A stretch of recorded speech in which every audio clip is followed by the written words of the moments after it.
BPL 2019, এরপর BPL 2024 এবং 2025। তামিম ইকবাল কখনো ফাইনাল হারেন না। তামিম ইকবাল ফাইনালে হারতে জানেন না। তামিম ইকবাল অধিনায়কত্বে একেবারে অনন্য। সেই সাথে আন্তর্জাতিক ক্রিকেটের বিদায়ী সংবর্ধনা পেয়েছেন তামিম ইকবাল এবং বিদায়ী ভাষণে দর্শক সমর্থকদের উদ্দেশ্যে তামিম ইকবাল দারুণ এক কথা বলেছেন।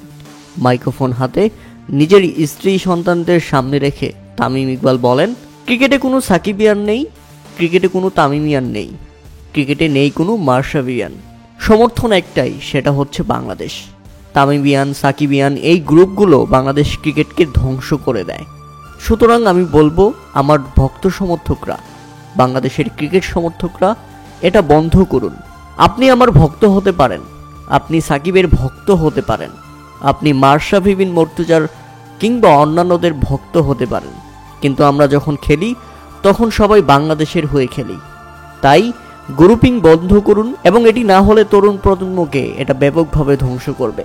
প্রিয় দর্শক, বিদায়ী শেষ ভাষায় তামিম ইকবালের এই বার্তা আপনাদের কাছে কেমন লেগেছে তা অবশ্যই আমাদের কমেন্ট করে জানাবেন।